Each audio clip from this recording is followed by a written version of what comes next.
Welcome to Talking Points. My name is Dr. Stephen E. Gardner, and I'm here to share with you another segment on our podcast that we call Talking Points. And here's the thing. There are issues in life. Some are life and death situations, and some of them are just everyday circumstances. But whether it's a life or death situation and whether it's an everyday circumstances, we need to have relationships in our life. And these relationships that we have in our life kind of determine our outcome, kind of determine, and we can kind of project what the possibilities are. In fact, when we read in the Bible about King David, we find that he surrounded himself with champions. And so it's important to know who is in your life. It's important to know who has your back, who is beside you, who has your best interest in mind. Those are the kinds of people that we want to develop relationships with. And those who don't have our best interest in mind, we need to make some quality decisions about what the future of those acquaintances or relationships are going to be like. So I've chosen a topic today that's entitled, I Got Your Six. Some alliances you just can't live without. I got your six. Some alliances you just can't live without. So let's go right into our lesson today. And here, first of all, let me talk about partnerships. This is a way of really understanding the topic today is in light and in context with a partnership. And a partnership is an alliance. In this context, partnerships are mutually beneficial alliances between two or more parties. Let me say that again. Partnerships are a mutually beneficial alliance between two or more parties. That means that, not only am I going to get something out of it, but you're going to get something out of it too. So it's mutual and it's beneficial. A true partnership is not one-sided. That is, it is not a one-sided arrangement where in one case where the term partner is used for monetary purposes. And a lot of times we hear, different organizations that use the term partner. Won't you partner with us? But usually the term partner there has a monetary attachment to it. In this case, we're not talking about monetary purposes, but we're talking about a mutually beneficial alliance. We're not talking about a one-sided relationship or one-sided arrangement under the guise as being a partner, but someone or some relationship where both are drawing from that particular alliance, as it were, and are benefited thereby mutually.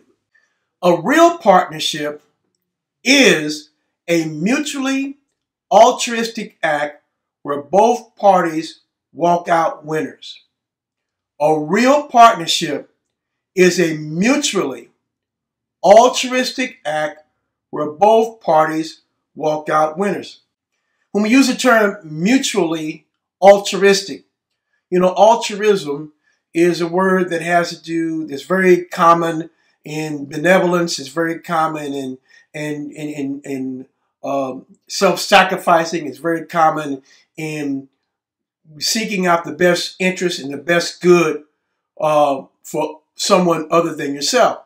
A term that's commonly associated with the Greek word that we understand, the Koine Greek word we understand in the Bible that has to do with agape. And agape, we call it the God kind of love, but it's an altruistic kind of love. It has nothing to do with feelings, it has to do with actions.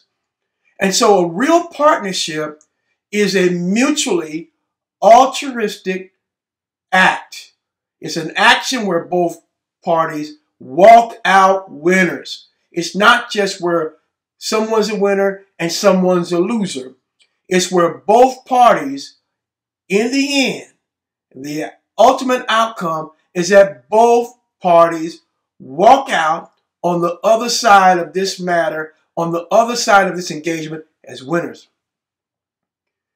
And lastly, about when we talk about partnerships in this context, we're talking about one thing we come to understand, that all partnerships is based on some level of trust. You really cannot have partnerships unless there is some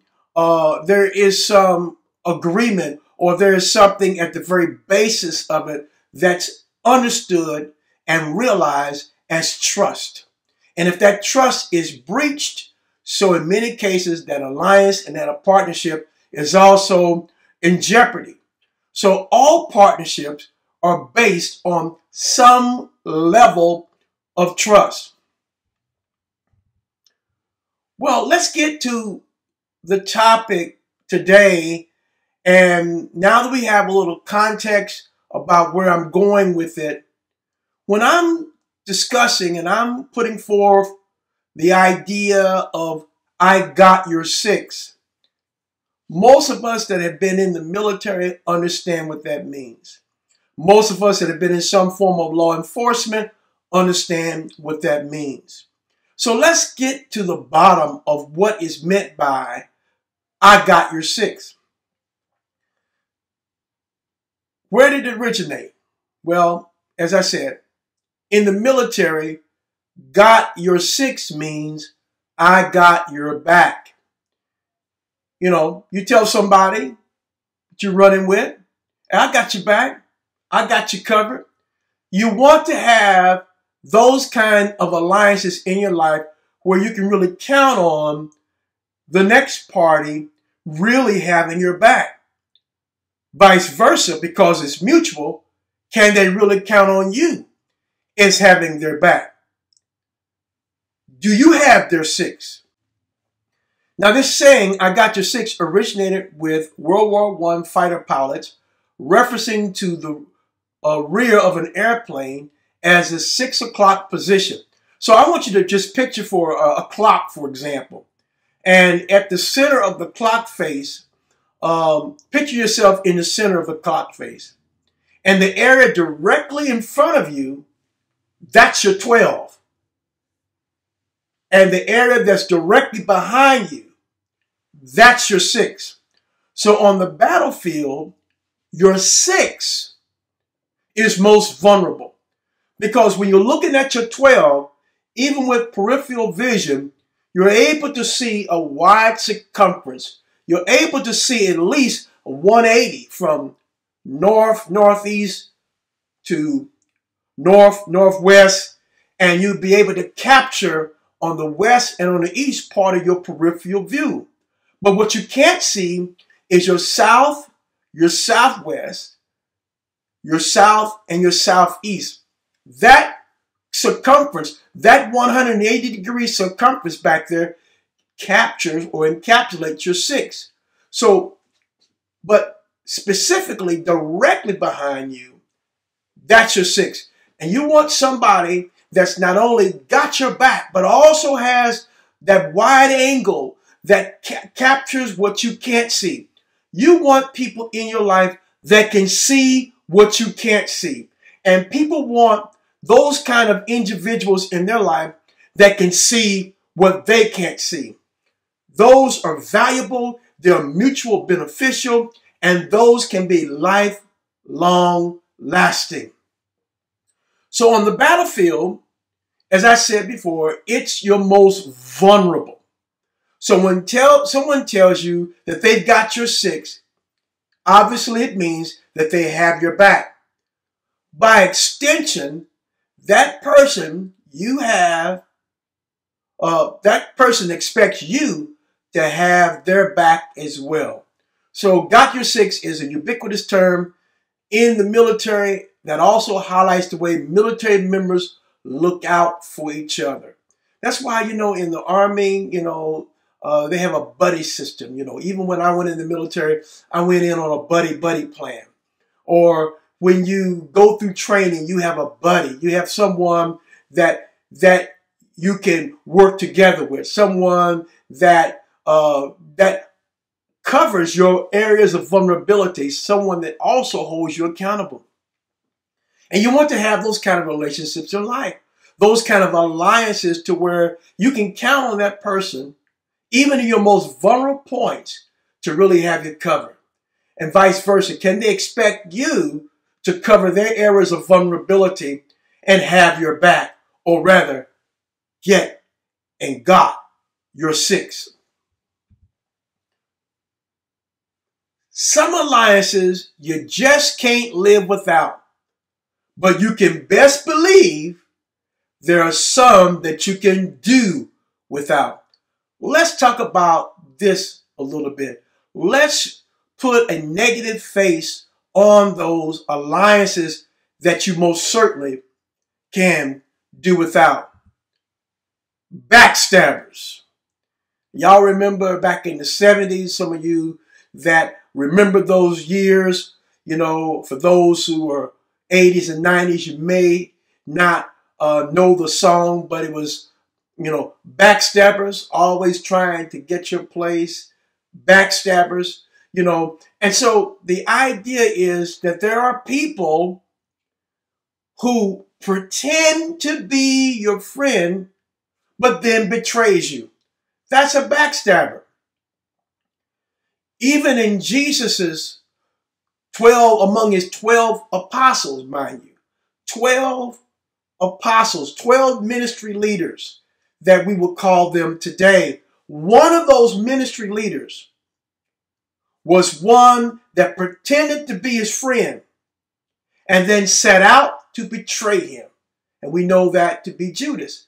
In fact, Judas, that particular biblical character, his name has become a commonplace descriptor of anybody that's a backstabber or anybody that's one that betrays you.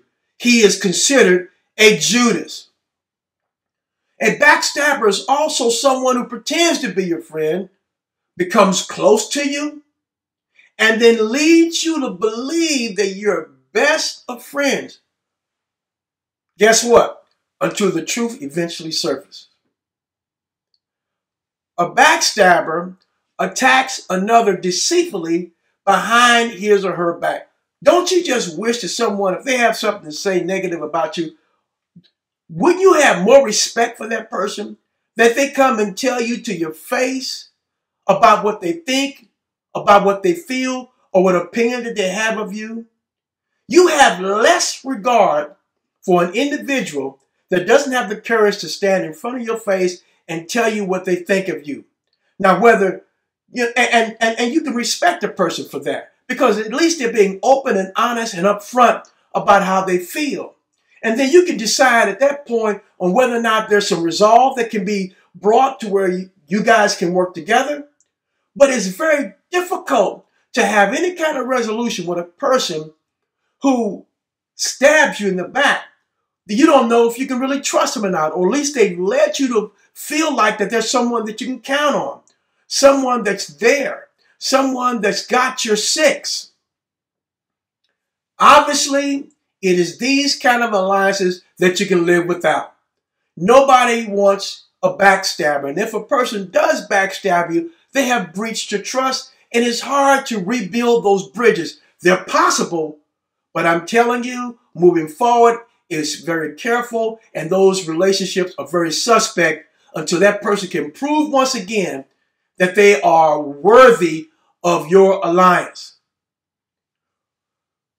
One advice I've heard people say, people like this, that is, those who are backstabbers, when you discover someone's true colors, sometimes the best thing that you can do is cut them off. You don't need those kind of individuals in your life because they don't mean you any good. They don't mean you any. They don't mean anything that's in your best interest. They don't have your six, and sometimes they're too busy trying to take your place. Maybe they're envious of your position. Maybe they're envious of your accomplishments. Maybe they're envious of your material gain. Sometimes people stab you in the back because they don't like what you got, or they don't like the position that you've attained. You don't need to have those things, you don't need to have those kind of people in your life. Well, let's shift for a moment and let's really talk about the positive side of some alliances everyone can live with. Let me start out with an example of an ancient African tribal covenant.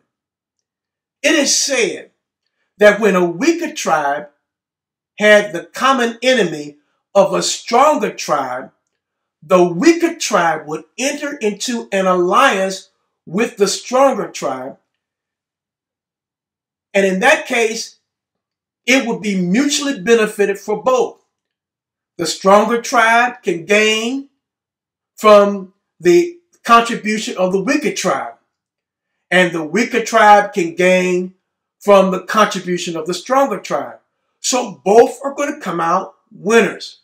In essence, when you have this type of covenant relationship, the two tribes, in essence, become one against their common enemies. And we can talk some more about that in some spiritual terms, as when we think about, the alliance we have with God through Christ and the common enemy that God and Christ have and that we have, which we know to be the devil.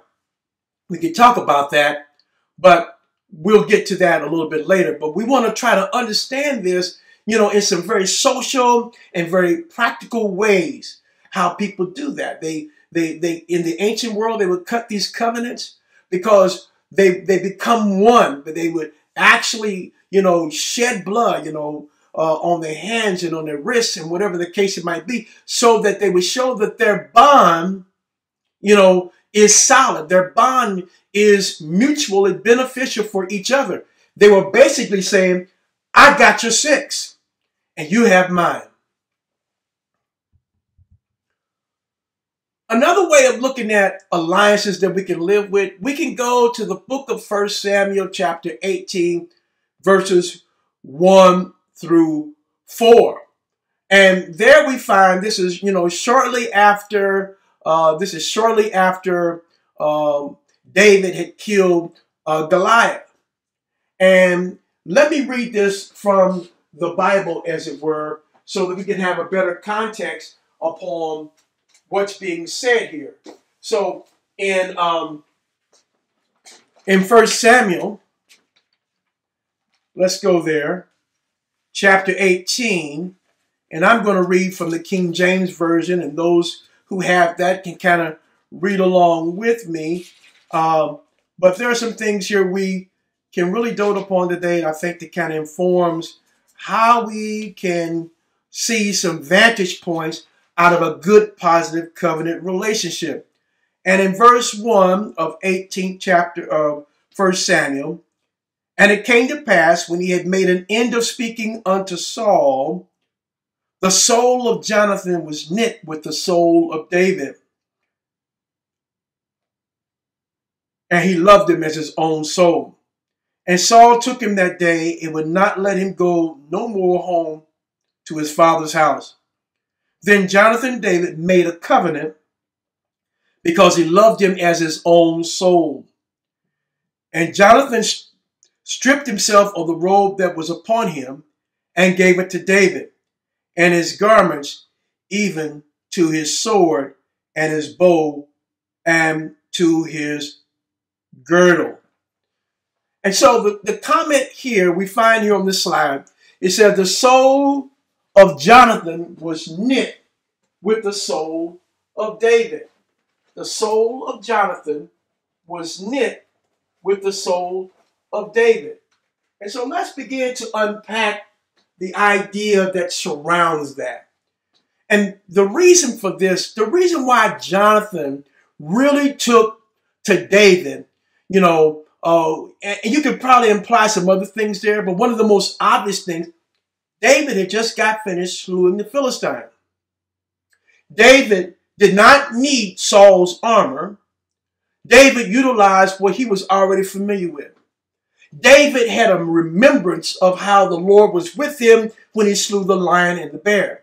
David had an expertise with a slingshot and a stone. And because of David's exploits, Jonathan took interest in his heroism as well as his piety. Piety in the sense of someone that had a knowledge of God. In fact, we found out later that David was one that was after God's own heart. And I don't believe that that's something that just came later in life. I believe that this is something that depicts the kind of person that David was. He had a love for God. He had a love for Yahweh. And so when it says that Saul would not let him go home anymore, it's because of Jonathan's connection and Jonathan's appreciation for David, that he made this home and as a permanent resident there for David.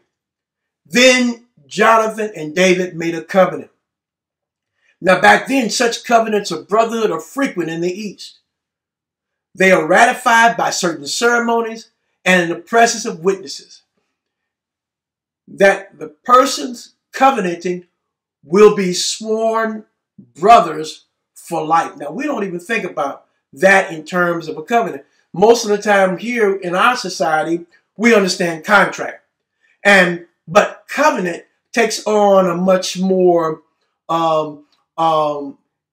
it has more of a stronger moral and social context to it, in the sense that it talks about the kind of relationship that people have very deeply, and that people really live up to those relationships. In other words, the old saying that we know, a man's word is his bond. And that bond is a form of covenant. And so we find that when these types of covenants were ratified, they would do it in the presence of witnesses, like we do in a marriage covenant or a marriage a ceremony, so that others can witness what's actually taking place and what these two are really pledging to each other. So Jonathan and David pledged to each other something that's considered to be a covenant, something that implies, I got your six. And so we find that Jonathan stripped himself of his robe that was upon him and gave it to David. To receive any part of the dress which had been worn by a sovereign or his eldest son and heir is deemed in the East as the highest honor which can be conferred on a subject. The girdle, being connected with the sword and bow, may be considered as being part of the military dress, and great value is attached to it in the East. In other words, this was just not some, trivial symbolic act. It was the act of a sovereign. Because why? Jonathan was a prince in that regard. And therefore, from the royal court, something is conferred upon David, and a covenant is cut between royalty and this man who was a warrior, David being a warrior. This covenant protected David's life when Saul turned against him. And you can go on and read in chapter 18 and go on and read in chapter 19 and go on and read in chapter 20. And you can kind of see this, this cat and mouse thing. You can kind of see that on the one hand, Saul was for him, but when David started getting the praises, more praises than the king, Saul basically became full of wrath. His heart had been turned, as it were, towards evil. And so he began to go after David. But because of the covenant that Jonathan and David had, because Jonathan said, David, I got your six. And vice versa, David would say, I got your six in return. Because of this, when Jonathan knew that his own father Saul was after David, he alerted him and let him know. And they had some form of communication so that if it was okay and cool for him to come back, He would let him know in some kind of way through an arrow that would fly through the air, and then he would tell his servant to go get the arrow, and he would herald a certain statement. And if the herald said something that indicated that it was safe, he would know it's okay. If the herald said, if the statement was something that heralded that it was not safe, then he knew from the relationship that he had with Jonathan that it was not safe. That's the kind of person that you want having your back. The question I want to ask you today, who's got your six? Who has your back? Another way of looking at alliances that we can live with, and we talked about this in the last talking points, when we talked about Gideon's 300. And we discussed the untold story of Gideon and Israel. And we learned that although his army and Gideon himself had weaknesses and fear, yet God tested those around him who could make up the slack, have the courage, have the reserve and the resolve and the vigilance that he so desperately needed to win. People he needed in his life to give God space enough to take credit for the victory. He needed to have people that had the courage, the resolve, and the vigilance that Gideon desperately needed to win. And we found out who those individuals were. When God put those people to the test, they went down there and they lapped water, and those who looked both ways, it turned out to be only 300. Where all the others that were aligned with him, they either were scared and went home, or they did not possess that extra portion of courage, that extra dimension, the extra capacity to be discerning and vigilant, to walk in circumference, to stay woke. That's a common word we have today. Not only do you want people in your life to stay woke, but you want to make sure that those woke folk in your life have your back. Who's got your six? Who's in your life that has your back? Or who is not just in your life for what they can get? In other words, who is around you for all they can just benefit from just being in your presence? And there are people that are like that. Have plenty of money. Have a lot of status. Lose the status, lose the money. You're also going to lose people that are around you. So that's a real test. Who's with you, ride or die? Who is in your life that seeks God's glory more than the recognition of men? Gideon had people that were all the right stuff that give God place that he could situate himself. You want to surround yourself with people that are not going to take the credit for what God's doing, or not going to say, well, I did this and I'm the one that got you this victory. But you want people that have the same attitude that you got. You worship and you love God, and you want to give God the glory. You want people around you that are not seeking self-glory, but are seeking God's glory. Who is in your life for the long haul and not just around for the ride of success? Who is your ride and die? We also talk about alliances everyone can live with. We cannot forget fishing buddies. Now, this is a very popular story out of the Gospel of Luke, chapter 5, verses 4 through 9.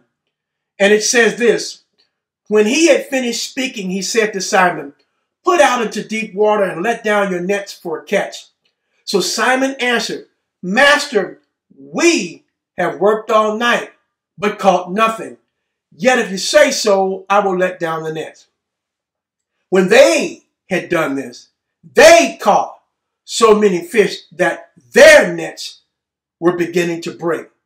So they signaled their partners in the other boat to come and help. And they came and filled both boats so that they began to sink. But when Simon Peter saw it, he fell down at Jesus' knees, saying, "Go away from me, Lord, for I'm a sinful man." For he and all that were with him were amazed at the catch of fish that they had taken. If you notice, I kept emphasizing they. And verse 5, it says, Master, we. And then when they, and then they signal their partners. Apparently, these partners had each other's back. They were with him in times of lean, and they were with him in times of plenty. Who's got your six? These same people that worked with him all night were in times of lean, were the same people that he could count on to launch out that net in the midst of an uncommon time, and they were there for him. We got your back. We got your six. And they had so much to come in that they had to extend what they were beginning to receive. They had to begin to extend their overflow to the other partners who came alongside to help, who came along as an alliance, who were an extension of those who had their six. Who's got your six? We need them in times of lean and also in times of plenty. Well, as we wrap this up today, the alliance we can't live without is Jesus. He says to us, I can't do without you, and you most certainly can't do without him. St. John 15, 5-7 says, I am the vine and you are the branches.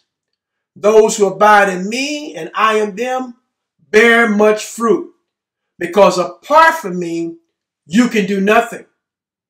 Verse 7, if you abide in me and my words abide in you, you can ask whatever you wish and it'll be done for you.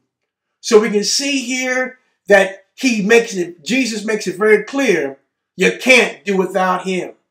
Yet on the other hand, if we go to Matthew chapter 16, verse 17 and 19, and Jesus said to him, blessed are you, Simon Bar-Jonah, which is, when did he say this?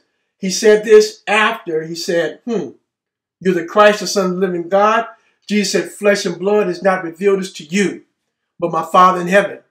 And he says, I tell you, you're Peter, and on this rock I'll build my church, and the gates of Hades will not prevail against it. Look at verse 19. I will give you the keys of the kingdom, and whatever you bind on earth will be bound in heaven, and whatever you loose on earth will also be loosed in heaven. What we very rarely talk about, the alliance that we have with God through Jesus, where the Lord really needs us. That there are things in the earth that he cannot do without our help, without the body of Christ. He on that rock of revelation the church is built, but that rock of revelation is built with people that have that revelation, like Peter. That's how the church grows. People, when they come into a revelation of who Jesus is, then that's how the church is. That's how the church grows, and that's how the kingdom is advanced. God depends upon us. We saw that alluded toward in the previous story when we talked about when he told Peter and the disciples to launch out into the deep. But before that, the Lord had a need, and he asked Peter, can I borrow your boat? And if we begin to look at that, you're going to find many instances throughout the Bible, many instances where God really relies upon the help of his offspring. Yes, on the one hand, we can't do without him, but because God has chosen to trust us, he gives us the keys to the kingdom. He's chosen to trust us, and so therefore, he's looking to us just as much as we're looking for him. He's got our six. Do we have his? I trust today that you've gained something about reassess those alliances that you have in your life. People that you have relationship with. People that you're covenant, that you're connected with. And assess, do they really have my six? Then evaluate your life that you have with those same kinds of people. Do you have their six? And ultimately, look at your life in God. God has your six. Do you have his? God bless you. We'll see you again soon on Talking Points. right here.